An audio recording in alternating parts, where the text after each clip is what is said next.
السلام علیکم ورحمۃ اللہ وبرکاتہ۔ بسم اللہ الرحمن الرحیم، والصلاة والسلام علی سیدنا و مولانا محمد وعلی آلہ وصحبہ اجمعین، اما بعد۔ میرے عزیزو، بھائیو، دوستو، بہنوں، بچوں، بچیوں، شعبان سے پہلے ہی اللہ کے نبی جب رجب کا مہینہ آتا تھا جو اس سے پہلے گزرا ہے تو اس میں یہ دعا فرمایا کرتے تھے، اللہم بارک لنا فی رجب و شعبان وبلغنا رمضان۔ یا اللہ ہمارے رجب اور شعبان میں برکت عطا فرما اور ہمیں رمضان مبارک نصیب فرما۔ تو ان 2 مہینوں میں گویا آپ رمضان کی تیاری شروع فرما دیتے تھے۔ عربی زبان ایسی ہے جس میں کوئی لفظ بیکار کا نہیں ہے، بے معنی نہیں ہے۔ جس ہم کہتے ہیں چائے وائے روٹی شوٹی، پانی وانی، کھانا شانا، تو یہ شانا وائے یہ سارے وہ الفاظ ہیں جن کا کوئی مطلب نہیں ہے۔ عربی میں ایسا نہیں ہے، اس کے ہر لفظ کا بلکہ ہر حرف کا مطلب ہے۔ شعبان ایک مہینے کا نام ہے، لیکن شعبان کو شعبان کیوں کہتے ہیں کہ اس مہینے میں عرب چارے پانی کی تلاش میں نکلتے تھے۔ شعب کہتے ہیں متفرق ہو جانا، بکھر جانا، پھیل جانا۔ تو اس میں عرب چونکہ صحرا ہے، یہ عجب ملک اللہ نے بنایا ہے، یہ جزیرۃ العرب، جزیرہ نما، اس کے 3 طرف سمندر ہے،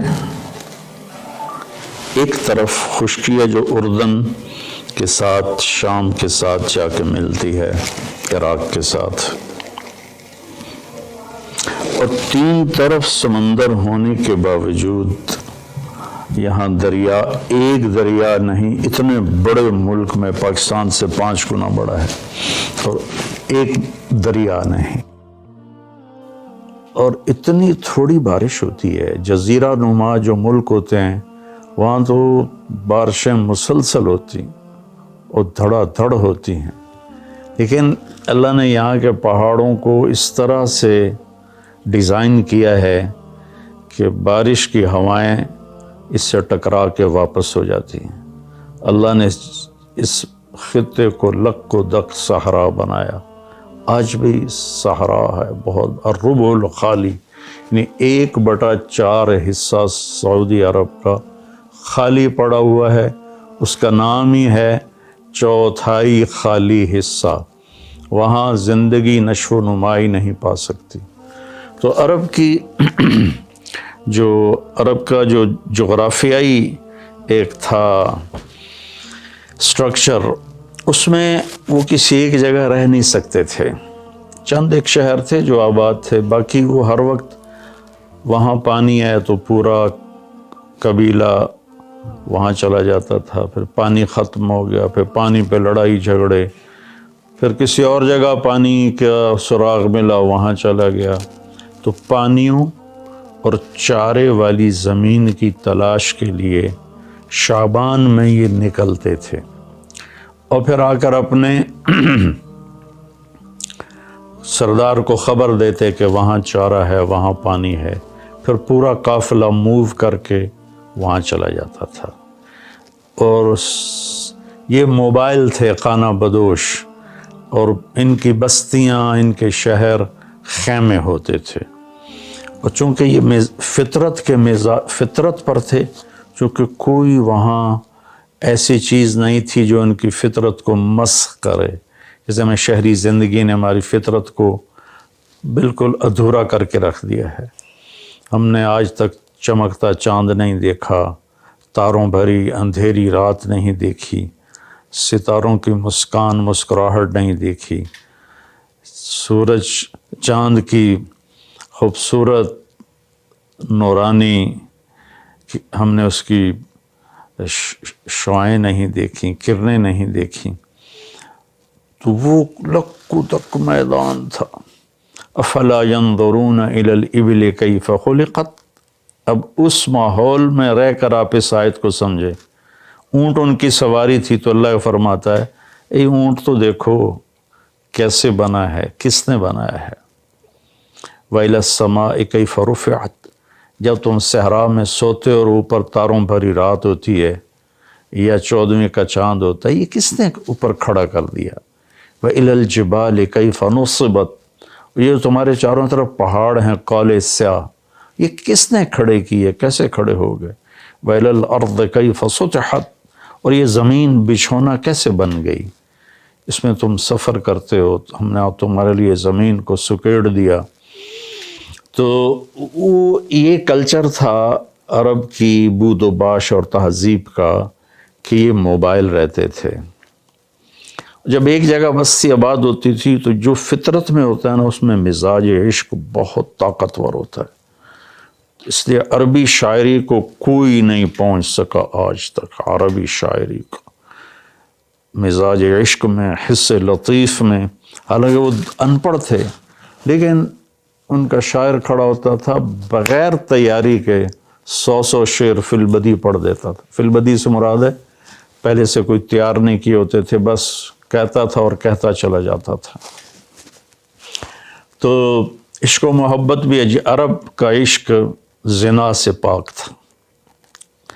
میں نے عرب جاہلیت کی تاریخ پڑھی ہے، میں پڑھ کے حیران ہو جاتا ہوں کہ کیا عجیب لوگ تھے. اور اللہ نے وہاں کسی فاتح قوم کو جانے کا موقع نہیں دیا کہ سب کہتے تھے ریت میں کیا پڑا جو ہم لیں، تو وہ محفوظ رہے. ان کی عربیت، ان کی فطرت محفوظ رہی. نہ ایرانی آ سکے، نہ اس میں رومن آ سکے، یہی اس وقت کی بڑی دو طاقتیں تھیں. نہ قبطی آ سکے جو مصر کی طاقت تھی. تو اپنی فطرت میں تھے. تو ان میں عشق و محبت کے جو اشعار ہیں نا، وہ ایسے ٹکڑے ٹکڑے کر کے رکھ دیتے ہیں. ترجمہ نہیں عربی، اگر عربی کی فہم ہو تو آدمی روئے بغیر رہ نہیں سکتا ہے. تو جب وہ ایک جگہ کو چھوڑتے تھے اور دوسری جگہ شفٹ ہو جاتے تھے، پھر جب وہاں سے اسی قبیلے کے کسی شاعر کا گزر ہوتا تو وہ ایک دم وہاں گم ہو جاتا. پرانی بستی، پرانا منظر، خیمے اور محبوب کا آنا جانا، تو ایک دم ان کی زبان پھڑک اٹھتی تھی. عرب کا سب سے مشہور قصیدہ امرؤ القیس کا ہے، وہ شروع یہاں سے ہوتا ہے کہ وہ ذکر کرتا ہے ان ایام کو جن ایام میں وہ یہاں رہتے تھے اور وہ جس سے پیار کرتا تھا وہ وہاں ہوتی تھی. یہ تو ایک کردار ہے کہ پورے عرب میں یہ ثقافت تھی. تو وہ شاعر اپنا ایک قصیدہ لکھتا ہے تو اس سے پہلے اس تصور کو لاتا ہے. یہ شعبان سے جڑی باتیں آپ کو بتا رہا ہوں. گزر ہوتا ہے بس اب تو وہ جگہ اجاڑ ہے لیکن وہاں وہ گارے کے نشان ہیں اور کچے اینٹوں کے نشان ہیں، خیموں کے کھونٹوں کے نشان ہیں. تو ایک دم پیچھے اس کے جھروکے کھلتے ہیں ماضی کے، اور وہ ایک دم آواز لگاتا ہے اپنے ساتھیوں کو، کفا کفا، ارے ٹھہر جاؤ. تو وہ اس کے ساتھی کہتے ہیں کیا ہوا کیا ہوا؟ نبکی من ذکر حبیب و منزل بسقط اللواء بین الدخول فحوملی.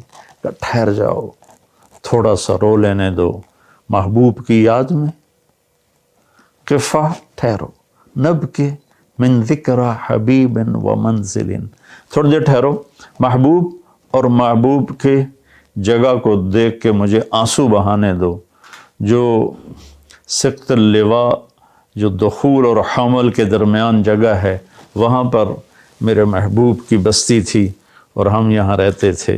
پھر وہ آگے قصیدہ چلتا، میں ویسے اشعار سنا دیتا ہوں، ترجمہ نہیں. کفا، ٹھہرو ٹھہرو. کیا ہوا؟ کنب کے رونا ہے. من ذکر حبیب و منزل، عشق پر، معشوق پر، جگہ پر، اور پھر یہاں چھوڑ جانے پر. بسقط اللواء بين الدخول فحوملي فسوضع في المقرات لم يعف رسمها لما نسجتها من جنوب وشمالي ترى بعر الأرعام في عرصاتها وقيعانها كأنه حب فلفلي كأني غداة البين يوم تحمل لدى سمرات الحي ناقف حنظلي. میں اس کا ترجمہ کرتا ہوں. وہ کہتا جب وہ قافلہ وہاں سے چل رہا تھا اور سارے جا رہے تھے اور شفٹ ہو رہے تھے اور میرے جانے کی کوئی ابھی سبیل نہیں تھی، تو میں ان کو جاتے دیکھ کر میرا حال وہ تھا جو حنظل، اس کی مثال میں دوں گا، ہماری عورتیں پیاز کاٹتی ہیں نا تو اس سے ایک گیس نکلتی ہے جس سے آنسو نکلتے ہیں بے تحاشا، جیسے کوئی بہت ہی رو رہا ہو. تو حنظل ایک کڑوا پھل ہے جس کو کڑتما کہتے ہیں. یہ اس کو جب توڑتے ہیں تو اس میں سے بھی ایک گیس سے نکلتی ہے تو وہ نکلتا ہے، آنسو نکلتے ہیں. تو اتنی خوبصورت تشبیہ لایا ہے. اس نے یہ نہیں کہا کہ جب وہ جا رہے تھے اور میرا محبوب بھی میری محبوب بھی جا رہی تھی تو میں رونے لگا، نہیں. کأنی غداۃ البین یوم تحمل، جس صبح جدائی ہوئی اور انہوں نے رخت سفر باندھا اور چلے. لدا سمرات الحی ناقف حنظلی، مجھے یوں لگا جیسے میں کیکر کے ساتھ بکھری ہوئی حنظل کوڑتمے کی بیلوں سے کوڑتمے توڑ رہا ہوں. تو جو عرب کی تہذیب کو جانتا ہے تو وہ تو اس کا مزہ لے گا کہ کوڑتمے توڑتے ہوئے کتنا آنسو نکلتے ہیں. پھر وہ اس کو تھوڑا پھیلاتا ہے کہ میرے رونے پر رحم کھا کر وقوفاً بہا صحبی علی مطیہم، میرے دوستوں نے اپنی سواریوں کو لا کے کھڑا کیا. یقولون لا تہلک اسم وتجملی، ارے بھائی نہ رو، صبر کر.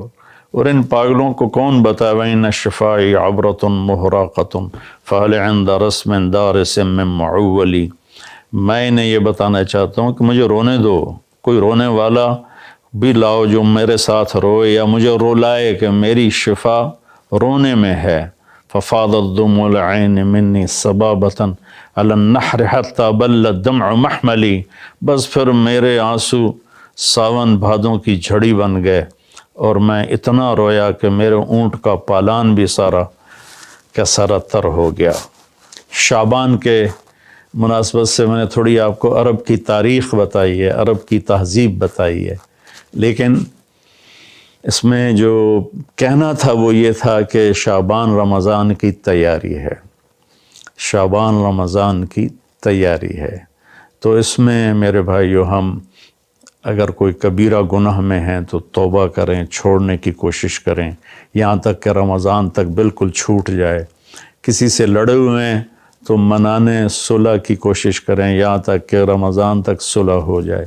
کسی کا حق مارا ہوا ہے تو اس سے جا کے دینے کی طاقت ہے تو فوراً دے دیں، ورنہ معافی مانگ کے کہیں بھی میں آہستہ آہستہ ادا کر دوں گا. یہ رمضان سے پہلے رمضان کی تیاری، رمضان میں انٹر ہونا ہے کبیرہ گناہوں کو چھوڑ کر، لوگوں کے حق تلفی کو چھوڑ کر، گالی گلوچ کو چھوڑ کر، ظلم و ستم کو چھوڑ کر، اور رشوت، چور بازاری، کھوٹ، اس کو چھوڑ کر. بھائیو اللہ کی قسم اٹھا کے کہتا ہوں حرام میں کچھ نہیں رکھا، گناہوں میں کچھ نہیں رکھا. اور اللہ کی قسم اٹھا کر کہتا ہوں ساری بھلائیاں، ساری خوبیاں میرے اللہ اور اس کے رسول کی اطاعت میں ہیں. اللہ کے واسطے ہم باقی گناہوں سے بھی توبہ کریں اور فرقہ واریت سے بھی توبہ کریں.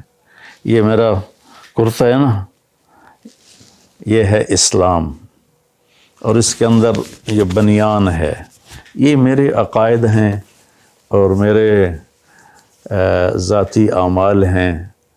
اسلام تو سب کا ایک ہی ہے، ان الدین عند اللہ الاسلام، شرع لکم من الدین. تو دین تو سب کا ایک ہی ہے. آگے چھوٹی چھوٹی باتوں پہ فرقے بن گئے ہیں، جنازے کے بعد دعا پڑھنی یا نہیں پڑھنی اس پر ہی فرقہ بنا پڑا ہے. تو اتنی چھوٹی باتوں میں ہم الجھ گئے ہیں. ساری دنیا کتنے خطرے سے گزر رہی ہے اور کورونا ایک وبا اور وبال ہے، ایک عذاب ہے، ہم توبہ کریں باقی گناہوں سے بھی، اور فرقہ واریت سے۔ دیکھو میں ہاتھ جوڑتا ہوں، علماء سے بھی کہتا ہوں، یہ دیوبندی بریلوی والا میدان جنگ بند کر دو، یہ شیعہ سنی والا میدان جنگ بند کر دو، یہ حنفی مالکی شافعی حنبلی سلفی یہ میدان جنگ بند کر دو۔ انشاءاللہ جو بھی قرآن اور حدیث کو سامنے رکھ کر عمل کر رہا ہے، اللہ کا فضل اس پر چھائے گا اور وہ ایک دن ضرور جنت میں جائے گا۔ اگر اس کا غلط مطلب بھی سمجھا ہے تو اللہ جو چاہے گا فیصلہ کرے گا۔ ہم اللہ کے واسطے امت بنیں، اپنے ملک کی حفاظت کریں، یا اپنے ملک کی حفاظت کریں۔ اگر ہم کوئی منفی مثبت کام نہیں کر سکتے تو منفی بھی نہ کریں۔ تو بھائیو، ہم اپنے رب کو رمضان خوبصورت کر کے دکھائیں، شعبان اس کی تیاری ہے۔ السلام علیکم۔